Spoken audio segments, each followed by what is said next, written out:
taking a look today at the 2024 NFL Draft quarterback rankings from Mel Kiper. Now, Mel, right before the season began, did put out his initial quarterback list. He did an interview recently and did make some changes to his top 4. So that will be included, and then we'll mention everyone else on his top 6, because he only did 6, and of the other guys he left off.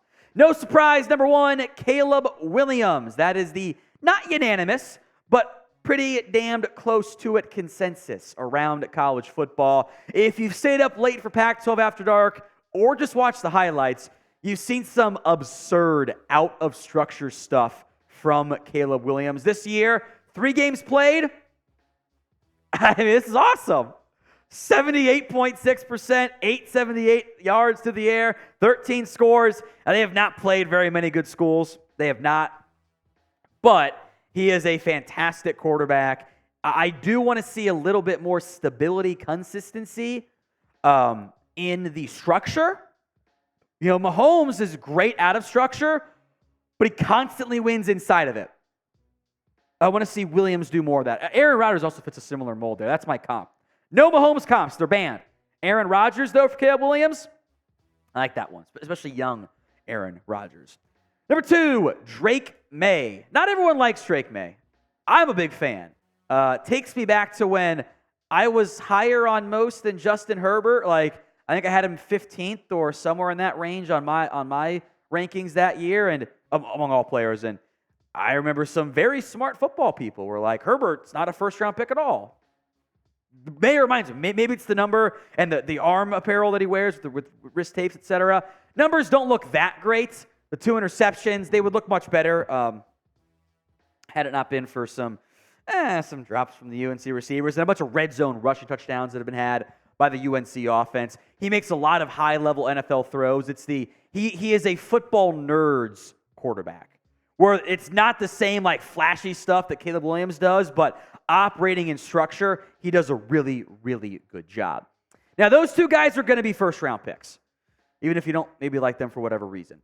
Other players, quarterback 3 battles wide open, will also be first-round picks. So take your best guess here. How many quarterbacks go in round 1 of the 2024 NFL Draft? It's the pinned comment on today's show. So if the ad comes here on YouTube, take advantage of it. Head down there and go vote. Now, Kiper made a change.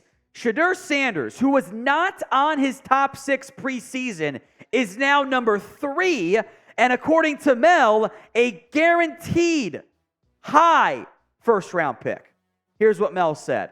Said Sanders to me right now is a guaranteed high first-round pick.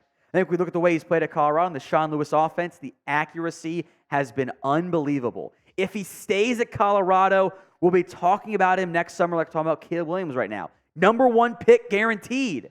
So he's got a decision to make. Got to be excited with everything we're seeing right now with this football team, but particularly Shedeur Sanders, what a quarterback he is. Now, I have liked Sanders dating back to his Jackson State days. He's always been an NFL caliber quarterback, but there's way too much hyperbole here there for me. Kiper, what he's saying is, for a guy that wasn't top 6 on his list before the season began, and I don't even know if he was top 10, honestly, is now a guaranteed future first-round pick and first overall pick. Okay, based on 2 games. I have and will continue to mock Sanders in round 1. I love his game. There's a lot to like. I want to see him do it against bigger competition. He's delivered there, but there are no guarantees a year and a half out. That's reckless. You know, we once had Spencer Rattler as the first overall pick, and he's still in school and maybe gets drafted. But I do love what Sanders has done so far. It is a wide open battle for the quarterback 3 spot, behind Williams, behind Drake Maye. And there's a lot of very good quarterbacks who are competing for that spot. And Sanders absolutely is one of them. And I would like nothing more than to see Shedeur Sanders win the Heisman Trophy this year. I am cheering for this to work. I like his game a lot. I think Deion also knows, you know, if he wins the Heisman, he's gone. And I think Deion's okay with that and have his son have great success there. So I love what I've seen from Shedeur Sanders. I think he plays the game very intelligently. His football IQ is very high. I think he will be a first-round pick. But I will not guarantee that because it is September. And if Shedeur Sanders suddenly gets bad, he's not going to be a first-round pick. Like, there's a lot of football still to be played. So will Sanders be a first-round pick? Get your votes in for me in the comments section. Y for yes, he will. N for no, he will not. Number 4 is Quinn Ewers out of Texas, who I like, by the way, even though there is still some inconsistency in his game. Again, he was lower on Kiper's initial list at quarterbacks. He was number 6, now says he is at number 4, saying, quote, Quinn Ewers, if we see that performance week in and week out, he's going to be way up there behind Caleb Williams, behind Drake Maye, and Shedeur Sanders in that 3rd or 4th spot overall at the QB, which put him early to mid-first round. Ewers wasn't that great against Rice. He was really great against Alabama. I'm sorry, Producer Chris. He's a Bama fan. This is your trigger warning. You can stop listening for 30 seconds here. He struggled with deep balls last year against Rice and threw some dimes. Now, the footwork is still not always the best. It's very, happy-go-lucky, inconsistent, which will drive some evaluators insane because they just want it structured. But Ewers can make some incredible plays. Like if flag football ever becomes an Olympic sport, that's my quarterback. He's so good at it. If he can continue to stay steady, he could very well be a first-round pick. I would not be surprised by that one. So who will be QB number 3 in the NFL draft? Lots of names you can go. Many more we're about to get to, but drop your early prediction right now.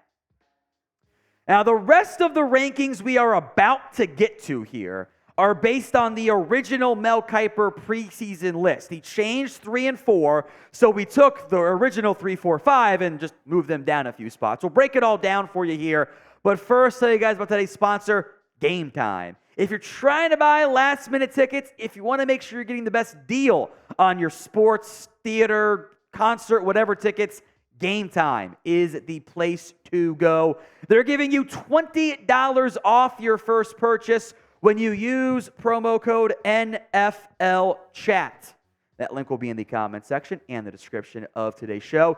Simply create your account by downloading the app at gametime.co. Super easy to use, by the way. It takes like 30 seconds, if that's going to happen. You're not doing all this log in, okay, create password, answer these. There's not a bunch of stuff. It's very simple. I appreciate that from the Game Time app there. Go to your profile, hit redeem code, plug in NFL Chat for $20 off. You get the best deals on tickets thanks to the Game Time guarantee. If you find tickets in the same section and row for less than what you paid for, they will credit you 110% of the difference. They're just going to give you your money back and more.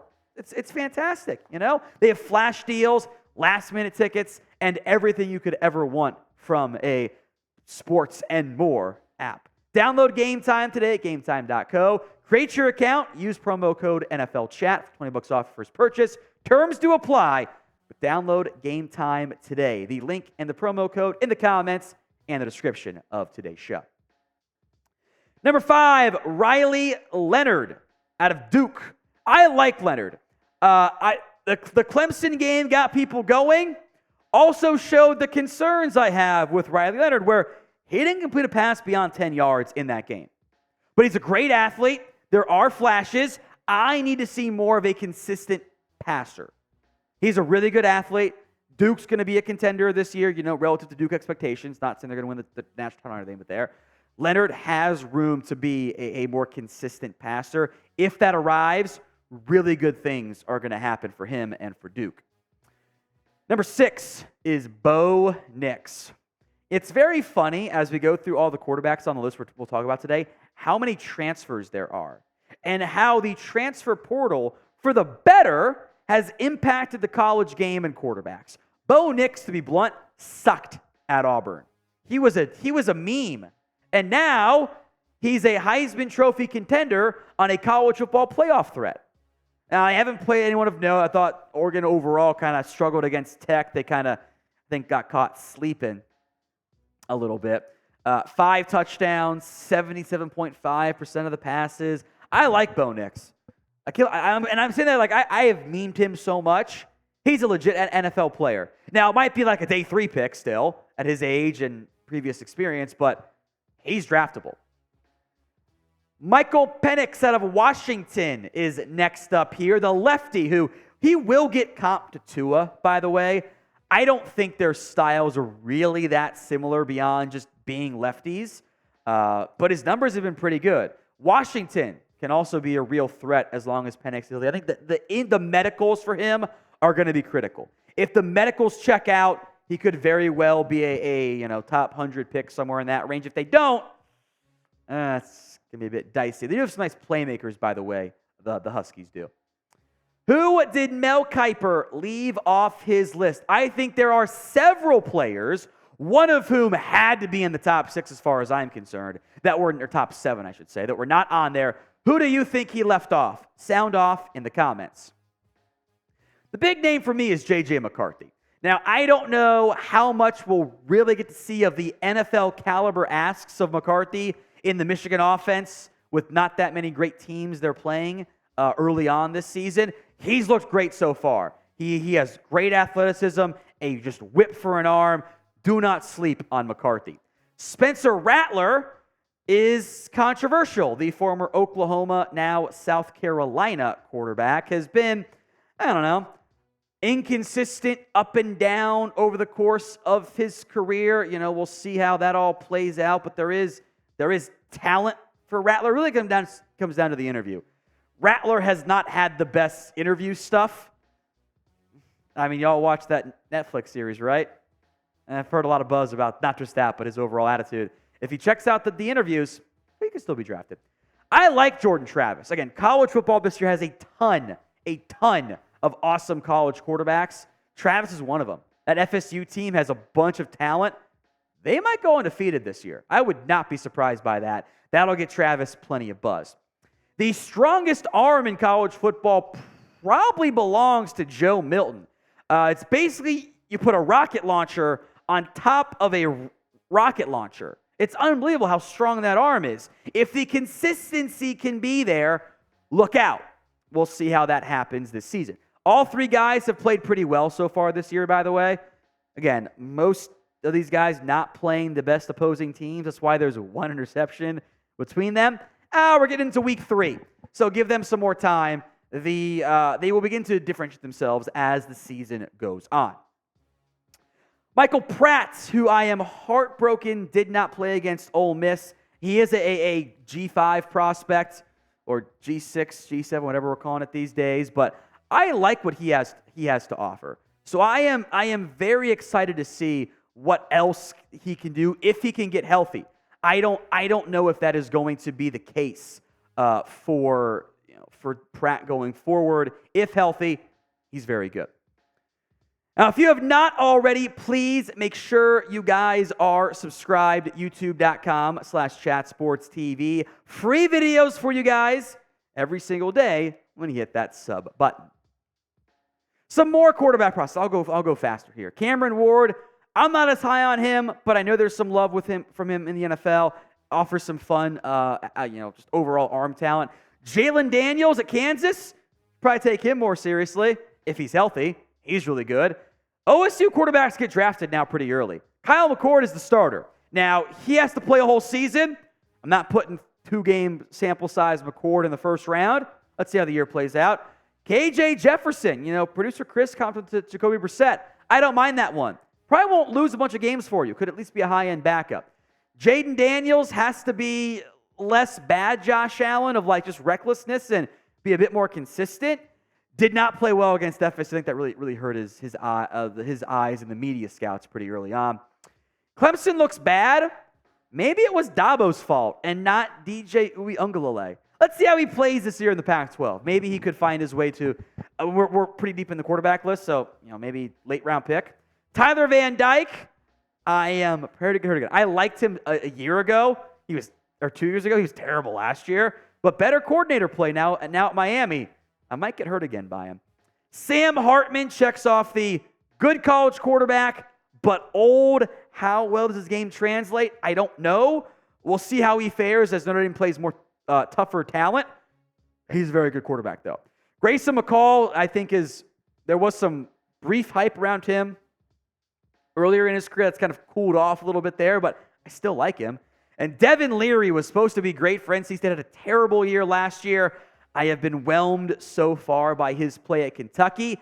But these are all veteran players. They're going to get a shot in the NFL. It's a matter of, is it a real shot, or is it like you come in for training camp and then you kind of flame out? A lot of great college quarterback play, though, across the NFL.